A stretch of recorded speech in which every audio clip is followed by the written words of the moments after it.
Yes, indeed. I do have some interest. In fact, I am looking out of my window at the Kirk Island um, LNG terminal here in Croatia. And one thought that I will research later is with the interconnector that they're going to build, I believe, to Hungary, the gas that is not a Russian gas can go from Croatia to Hungary and then from Hungary possibly to Ukraine. Other routes may apply as well. It's not a huge amount, but I think diversification has proven in Southeastern Europe that with the Azeri gas, LNG, and other pipelines and interconnectors, the situation is gradually improving. But I think we need to look at a bigger picture that both Margarita and Morgan started addressing, and that is what is going on with the deterioration of Ukraine's attractiveness as the target for investment. Energy is one part of that, but institutions and practices is probably in the large scheme of things, in the big scheme of things, are even more important. We know that Ukraine went up and down in terms of its attractiveness. The attractiveness to foreign capital fluctuated. And in my multi-year experience, the energy sector was one of the least attractive. I remember very well being in Kyiv in 2015, talking about how the Poroshenko government made investment in gas unattractive both for domestic and foreign investors because of very high tariffs. Today, when you look at the causes of the lack of attractiveness, I think the tax system and the bureaucracy in general stand out as being inefficient and corrupt. There's plenty of data. There polling that says 48% of business people polled said that they see the investment environment is deteriorating. Only 42% said it remains the same, and 9% said that it is improving. It's a very clear vote of no confidence in the attractiveness of the system. Some of the practice, such as the firing of Kobylev, was protested, including by the board, and then the board, as you know, was laid off, I think, for a day to get rid of the CEO. This is, again, a flagship case that makes investors very worried. Morgan mentioned $1 billion that are owed to investors in renewables. This is a real problem because as Europe is moving ahead in a historic transformation towards the renewables, as the United States, especially with the Biden administration, is disengaging from the Trump energy dominance and energy independence policy, which was not, in the big scheme of things, a horrible policy, but we clearly see the acceleration of transition towards the renewables. Ukraine needs to go together to be in the keep the pace with Europe, and there are many things it could do. First of all, it is unacceptable that the investors who invested will have rules changed on them, especially retroactively. It is unacceptable that the grid, which is old and is deteriorating, will not be allowed the conditions for the necessary investment in the grid. If the grid continues to deteriorate, there will be dire implications for the rest of the industry, not just for the energy industry. I have a friend who runs a consultancy in the nuclear area. They do contract work to keep the nuclear reactors afloat. He tells me horror stories about corruption, how money is allocated and then not spent by companies who get these bids. That is dangerous. That is outright dangerous. You can imagine what happens if a nuclear reactor goes astray. On hydrogen, that I think Margarita mentioned, Ukraine has a lot of capacity to become a major producer of hydrogen. It can produce 10 gigawatts worth of electrolyzer capacity for hydrogen processing. 2.5 will be left at home, and up to 7.5 gigawatt can be earmarked for exports. This is hundreds of millions of dollars in revenue. Very important that the regulatory framework will be dedicated to it, making Ukraine designated as EU hydrogen production center. Another issue that Ukraine should be speeding up its activity is ENTSO-E. We're getting geeky here.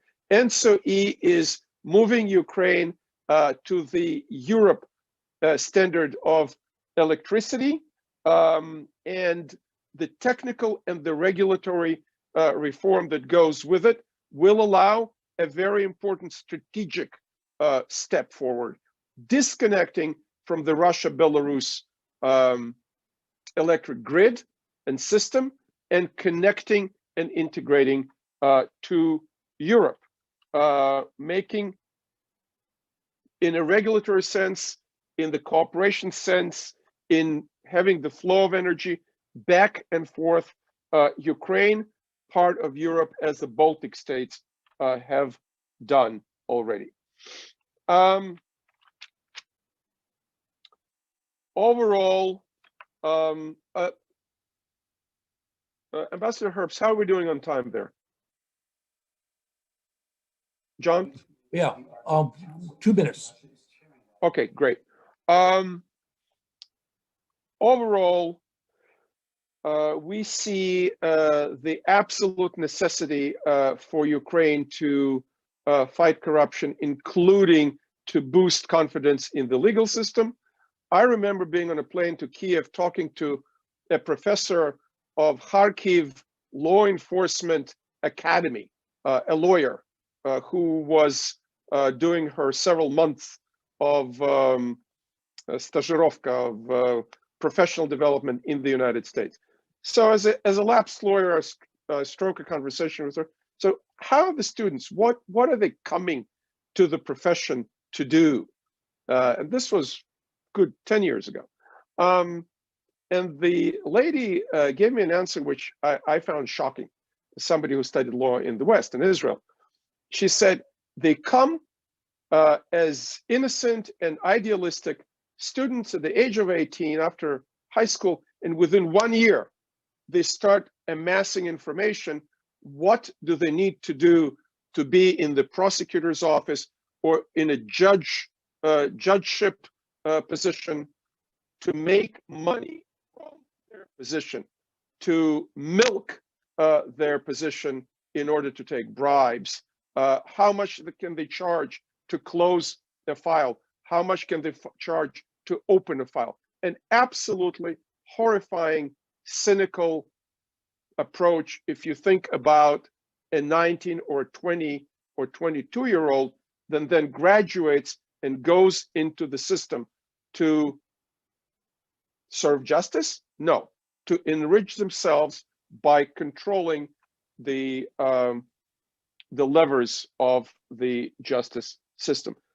Our Secretary of State, Antony Blinken, talked about the need to fight corruption. I'm sure he heard a cheerful earful from his boss. He talked about it on the 5th of May. The estimates of how much money are siphoned off by the tax and customs authorities are north of $4 billion a year, and capital flight is close to $1 billion, $868 million a year. And you also see how subsidies in the energy sector are wasted and sometimes become a source of corruption. $12 billion was spent to sustain the coal mines, which are falling in production, and the coal in Ukraine is extremely expensive and uncompetitive.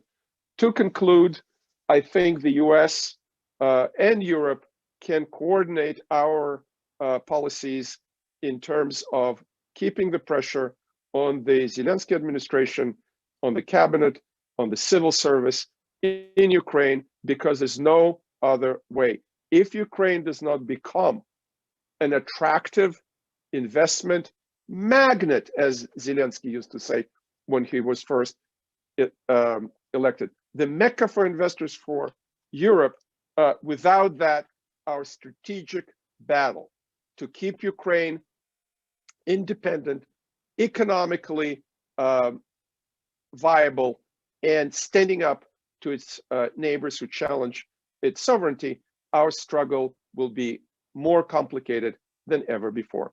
Thank you very much. Ariel, great, and thanks for staying within your time limit, more or less. But let me also ask you one question before we turn to Natalie. You mentioned Blinken. How significant do you think the energy issue, the Naftahaz issue was when Blinken visited Kyiv, and what does that mean? Does that have a real impact on the U.S.-Ukraine bilateral relationship? I think everybody from Blinken down were very upset and horrified with what happened. It's not what happened, it's how it happened. It happened according to all the reports I saw. Anders, I'm sure, knows more about it than I do. But it happened, and Natalie also. Good to see you, Natalie. Some of my most favorite people are here. But there were very strongest, in my memory, pushbacks from the embassies, from the State Department, from investors. And what happened? To the best of my knowledge, nothing happened. And yes, I agree that Naftahaz behaved in a heavy-handed way before towards both domestic and foreign investors. I always disagreed about the policy in which a national oil and gas company is doing exploration and production.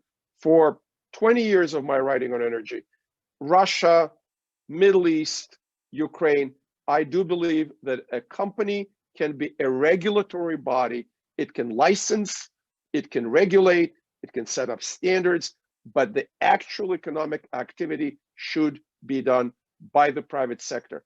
And that case that Morgan mentioned of an American company winning a bid, and that bid was yanked from their hands, and I personally know the CEO of the company, it was, again, to me, confirming my worst fears and nightmares that look, I do consulting work, with the energy sector. If a client came to me and said, Ariel, they're dangling a license in front of us. They're promising us all kinds of things. But instead of doing that, we can go to another not very stable place, like Colombia. Where should we go? I would say, do not go to Ukraine. I would say examine your other options. And that's very, very tragic for Ukraine. See, we have a question from Mark Thomas. The Ukrainian government has been subsidizing energy prices to Ukrainian consumers. How sustainable is this? Is this a bogeyman or a real threat to Ukrainians' economic and political stability? Anyone want to take a shot at this? Ariel, okay, go for it. But please, 2 minutes max. Oh, I won't need 2 minutes. Very simply, Ukraine today is the most energy inefficient country in Europe. It's one of the most energy inefficient countries in the world. I have some figures there, but just trust me. Per unit of production, Ukraine wastes more than twice as much energy than the world average. That has to stop, and it can stop only if the prices will be adjusted to, shall we say, Central and Eastern European averages. And the government will not subsidize the big industrial companies and subsidize the consumers less. I understand a lot of folks in Ukraine are poor, and for them, paying market prices for energy will be challenging. But you increase the energy efficiency by raising price, and there's less waste. And yes, some of the industrial production, which becomes non-competitive, will be phased out. And that's how countries deal with inefficiencies. But the current levels of subsidization of energy for industry and for individuals are unsustainable and need to be dealt with. Ariel. Ariel? Yeah. Natalie, correct me if I'm wrong. If the GDP of Ukraine is about 110 billion and the capital flight is 868 million a year, we're about 1% of capital flight, under 1%. But it's still money. You know, a million here, a million there. In Ukraine, you start talking about real money. So even to stem this drain that comes from government mismanagement, abuse of the tax system, changing rules and regs, that could keep that money for reinvestment inside the country. Possibly, but whose money is it? I think you want to look at not only capital flight, but demographic flight. I think we need to look at whether or not the people of Ukraine have enough confidence to stay and invest their lives in Ukraine. Okay, Yeah, guys. it's human capital. Yeah. Okay, we got to wrap up. We have 1 minute, and we all have to give a grade for overall performance in the energy economic area by Ukrainian policymakers over the past 6 to 12 months. So, Margarita, your views, quickly. Let me just focus on one area, and that's the reforms in the gas sector. And 2 years ago, I gave it 5 minus, the B minus. And I think that's because the reform wasn't completed yet. I stand by that grade now, as long as the government does not reverse the progress that was done by Naftogaz in the last 7 years. Okay, thank you. All right, Natalie. I'll give it an A minus in sound fiscal and monetary policy. You can always do better. I'll give a D in business reliability and transparency because the business sector sees it that way. Even if I thought it was better, it doesn't matter because that message isn't getting across better. On expanding energy production, I'm going to follow my colleagues here and say that that hasn't happened, so you're getting a D. And improving energy transport and distribution capacity, my take is a C. Okay, Ariel? I don't have in front of me every category. It could be on your screen somewhere. Okay. Put it on mine, although I don't have it at the moment. Ariel, Okay, the first one is sound fiscal and monetary policy. I defer to the real expert, to Natalie, on that. So what did he give them? A minus? Yeah. Okay. On energy management, what is the second one? I don't see it. Where? The second one is sound business practices. business reliability and transparency. Right. D. Thank you, Natalie. D as in David. Yes. Expanding energy production. Between C minus and D. Mhm. C minus. I'll be generous. Okay. Improving energy transport and distribution capacity. D. Okay. Okay, and I'll roll in. I'll follow Natalie on the first one, an A minus. Right. Business practice, a D, and that's a generous grade. Energy production, a D, and that's a generous grade. Energy transport, maybe I'll follow Ariel, C minus, but that's also a generous grade. 1 minute, because I think So I appreciate a very detailed and informed analysis by Margarita. And to that, I'll say you have to look at the political will of the actors and specifically the German actors. We don't doubt the political will of the Russian actors. We don't doubt the intent of the Russian actors, the intent to diminish the income of Ukraine. Putin already said his own record that some amount of transit he agrees to after Nord Stream is operational. So he made that concession to the Germans. But my question is, who is going to win the German elections and what kind of a coalition? We don't know the answer. If it is a coalition in which the German business lobby and the gas lobby does not carry enough clout, then it could be that Germany will reverse itself 180 degrees and bring Gazprom to a screeching halt. If on the other hand, the Greens will not lead the next government and will be either a junior partner or not a partner at all, I suspect that in one way or another, with some amount of Ukraine transit or not, Nord Stream will go ahead as, unfortunately for Ukraine, a major conduit for the Russian gas to Europe. Thank you very much, Ariel. Thank you very much, Margarita. And thank you for staying on a little longer to be able to explain that last question. Thank you for watching. Please subscribe to get more content like this.